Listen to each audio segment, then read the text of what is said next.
కలిగినవన్నీ అమ్మి బీదలకిమ్ము, పరలోకమందు నీకు ధనము కలుగును, నీవు వచ్చి నన్ను వెంబడించమని చెప్పాను. దేవునికి స్తోత్రం. నీవు వచ్చి నన్ను వెంబడించుము, నీకు కలిగినటువంటి సమస్తాన్ని నువ్వు విడిచిపెట్టమని చెప్పినప్పుడు ఆ వ్యక్తి చేసిన పని ఏమిటంటే నిత్య జీవము కావాలన్నాడు.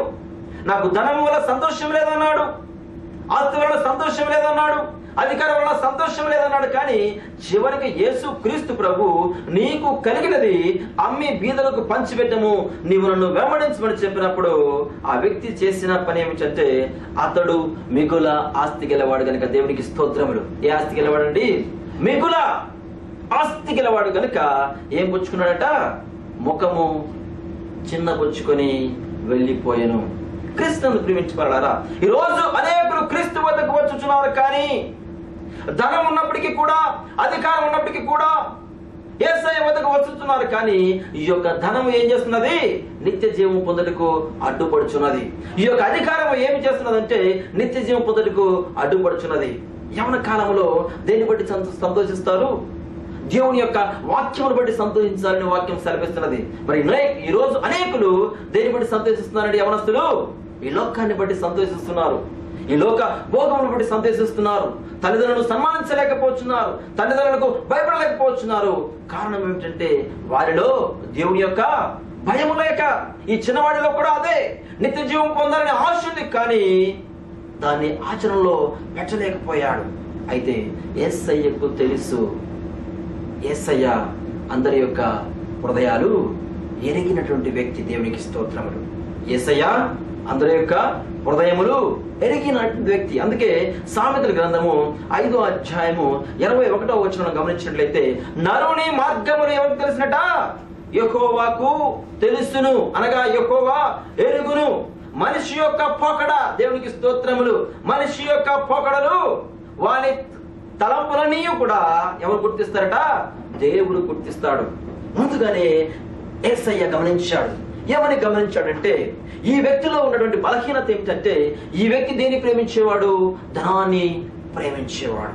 కనుకనే యేసయ్య చెప్పినది ఏమిటంటే నువ్వు పదార్థులను ప్రేమిస్తున్నావు చెప్పుచున్నావు, కానీ పదార్థులను పాటిస్తున్నావు చెప్పుచున్నావు, కానీ నీవు చేయవలసింది ఏమిటంటే నీకు కలిగిన ఆస్తిని అమ్మి బీదలకు పంచిపెట్టమన్నప్పుడు అతను ఏం చూపించాడంటే అయిష్టతను చూపించాడు. ప్రేమించేవాళ్ళారా, అయిష్టతను చూపించిన వాడే దేవుని యొక్క మార్గమును వెళ్ళలేక ఆయన వెనక్కి వచ్చినట్టు మనం చూస్తున్నాం. ప్రేమించేవాళ్ళారా, మరి ఈ లోకంలో జీవిస్తున్న మన యొక్క జీవితాలు ఎట్టి జీవితాలు మనం కలిగి ఉంచున్నాం. దేవునికి సమస్తము తెలుసు, నీ హృదయంలో ఏమున్నదో తెలుసు, నీ హృదయంలో ఏ ఆలోచన కలిగి ఉన్నావో నీకు తెలుసు. కానీ ఆ విషయము ఇతరులకు తెలియకపోవచ్చు, కానీ ఎవరికి తెలుసు అనగా దేవుడికి తెలుసు. ప్రేమించేవాళ్ళారా, ఎందుచేతనంటే మనిషి దేని చేత బంధింపబడుతున్నాడు? ధనాపేక్ష వల్ల బంధింపబడుతున్నాడు. ఎందుకంటే ఇతరులకు పెట్టకపోవట పాపమే, ఇతరులను ప్రేమించకపోవట పాపమే. నీవు చేయదగినది నీకు తెలిసి ఉండి ఇతరులకు చేయకపోవట పాపమే. కనుకనే ఆ వ్యక్తి దేని చేత బంధింపబడుచున్నాడు అంటే వాడు తన పాపం వలన బంధింపబడుచున్నాడు. దేవునికి స్తోత్రం.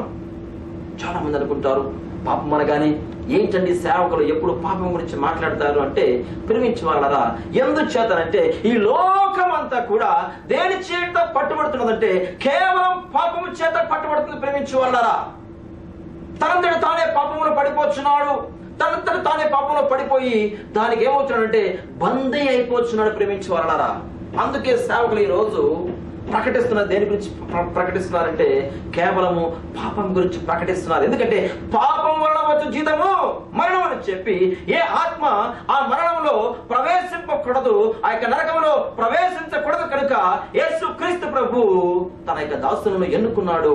తన దాసులకు ఏమని ఇచ్చాడంటే నా యొక్క సువార్త ప్రకటించమని చెప్పాడు. కనుక అనేకమైన సేవకులు ఈ రోజు ప్రయాసపడుతున్నది దేనికంటే ఒక ఆత్మను సరే రక్షించాలి. ఏ ఆత్మ నరకములో పడట వారికి ఇష్టం లేదు. ప్రతి ఆత్మ కూడా నిత్య జీవం పొందాలి, ప్రతి ఆత్మ కూడా పరలోకానికి వెళ్ళాలి అన్న ఉద్దేశం కలిగి వారు ప్రయాసపడుతున్నారు. ఎందుచేతనంటే ఆ రోజు అపోస్తలుడైన పౌలుకు ఏమని చెప్పాడు అంటే దేవుడు అపోస్తలుల కార్యములు 26వ అధ్యాయంలో మనం ఒక మాట మనం గమనిద్దాం. ప్రేమించేవారా, అపోస్తలుల కార్యములు 26వ అధ్యాయము 16-18 మనం గమనించినట్లయితే వారు చీకటిలో నుండి, దేవునికి స్తోత్రం, హల్లెలూయా, వారు చీకటిలో నుండి వెలుగులోనికి, ఎక్కడ నుంచండి? చీకటిలో నుంచి వెలుగులోనికి, సాతాను అధికారం నుండి, దేవునికి స్తోత్రములు, హల్లెలూయా. ఎందుకంటే క్రీస్తునందు నా యొక్క ప్రియ సహోదరుడా, సహోదరి, ఈ రోజు ప్రపంచం అంతా కూడా, ఈ లోకం అంతా కూడా, ఈ లోకములో ఉన్న ప్రతి వ్యక్తి కూడా సాతానుకు బందీ అయిపోయాడు, వాడి యొక్క అధికారం కింద ఉన్నాడు. ఎందుకంటే యేసయ్య యొక్క చేతి నీడలో కప్పబడవలసిన ప్రతి బిడ్డ కూడా సాతాను యొక్క అధికారములకు, దేవునికి స్తోత్రం, దేనికి లోబడాలండి? సాతాను యొక్క అధికారముకు లోబడి ఉన్నాడు కనుక దేవుని వైపుకు తిరిగి, దేవునికి స్తోత్రములు, దేవుని వైపు తిరిగి నా యందలి విశ్వాసము చేత పాప క్షమాపణ పరిశుద్ధ పరచబడిన వారిలో స్వాస్థ్యమును పొందినట్లు, దేవునికి స్తోత్రములు. ఈ లోకములో సాతాను యొక్క అధికారంలో ఉన్నారు కనుక ఆ యొక్క అధికారం నుండి దేవుని యొక్క అధికారం కిందకి రావాలి కనుక వారు ఆ జీవితంలో జీవిస్తున్నారు కనుక నేను నిన్ను ఎందుకు ఎన్నుకున్నానంటే వారి అందరి ఒక విశ్వాసము చేత దేవుని యొక్క స్వార్థను అందించి వారి నుండి పాప క్షమాపణ, అంటే వారు దేవుని వైపు తిరిగి నా యందలి విశ్వాసము చేత పాప క్షమాపణ పరిశుద్ధ పరచబడిన వారిలో స్వాస్థ్యం పొందినట్లు వారి కనులు తెరచుటకై నేను నిన్ను వారి ఎదుకు పంపేదనని చెప్పాను, దేవునికి స్తోత్రములు. ఆనాడు అపోస్తలుడు పౌలును దేవుడు ఏర్పరచుకున్నది ఎందుకంటే ఈ లోకంలో అనేకులు చీకటిలో జీవిస్తున్నారు, అనేకులు సాతాను యొక్క అంధకారంలో బంధకంలో జీవిస్తున్నారు కనుక నేను ఎందుకు నేను ఎన్నుకున్నానంటే, ఎందుకు నేను ఏర్పరచుకున్నానంటే వారి నుండి, ఆ అధికారం నుండి తప్పించిన కొరకే.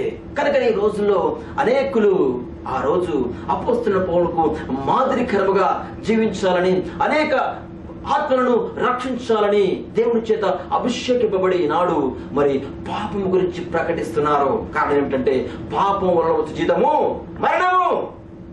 క్రీస్తునందు ప్రేమించే వాళ్ళారా, అయితే ఈ యవనస్తుడిలో ఉన్న బలహీనత ఏమిటనగా ధనాన్ని ఉపేక్షించలేకపోయాను, ధనాన్ని ఉపేక్షించలేకపోయాను. అయితే నా ప్రియ సహోదరి, సహోదరుడా, వాక్యం ఇచ్చిన నీవు ఎందుచేతనంటే ఈ ధనము ఉగ్రత దినమందు అక్కరకు రాదు. ఈ ధనము ఉగ్రత దినమందు నీకు అక్కరకు రాదు, ఆస్తి అక్కరకు రాదు, ధనము అక్కడికి రాదు. ఎందుకంటే నిన్ను ఎవరు విమోచించలేరని చెప్పేసి వాక్యము సెలవిస్తున్నది. కీర్తన గ్రంథము 49వ అధ్యాయమును గమనించినట్లయితే 7 నుంచి 10 వరకు చదువుకుందాం ప్రియులారా. ఎవడును ఏ విధము చేతనైనను తన సహోదరుని విమోచింపలేడు. దేవునికి స్తోత్రం ప్రేమించే వాళ్ళారా. ఎందుకంటే ధనమే కాదండి, ఎవ్వరు కూడా విడిపించలేరు.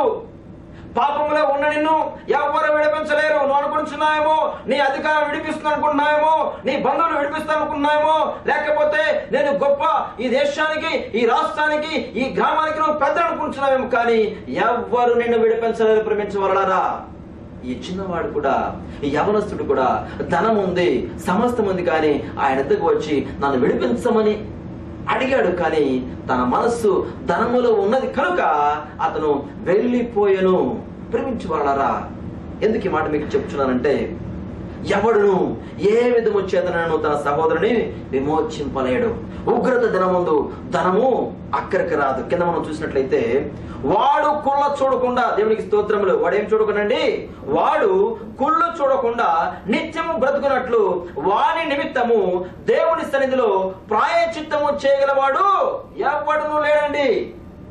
మనం గమనించినట్లయితే ప్రాయశ్చిత్తము చేయగలవాడు పాపానికి ఎవ్వరూ లేరు. ఉగ్రత దినమునందు నీ కొరకు నిన్ను కాపాడేవారు ఎవరు లేరు, నీ కొరకు నిన్ను ఆదరించేవారు ఎవరు లేరు, నీ కష్టాల్లో నిన్ను చూసేవారు ఎవరు లేరు. అయితే ఇక్కడ గమనించినట్లయితే వారి ప్రాణమును విమోచన దినము బహు గొప్పది. దేవునికి స్తోత్రం ప్రేమించవాలరా. వాని యొక్క ప్రాణము అనగా ఈ లోకములో పాపములో ఉన్న వాని యొక్క ప్రాణము, వాడికి క్రయధనము చాలా బహు గొప్పది. అతని అది ఎన్నటికీ తీరకుండా అట్లు ఉండవలసిందే. ఆ దినమున ఎవరిని రక్షించలేరు, సహోదరులు రక్షించలేడు, నీ సహోదరి రక్షించలేదు, నీ తల్లి రక్షించలేడు, నీ కుమారుడు రక్షించలేడు, నీ ఆస్తి రక్షించదు, నీ అధికారం రక్షించదు. కానీ అయితే యేసు క్రీస్తు ప్రభు మాత్రమే రక్షించగలడు. ఆయన మాట నువ్వు విన్నట్లయితే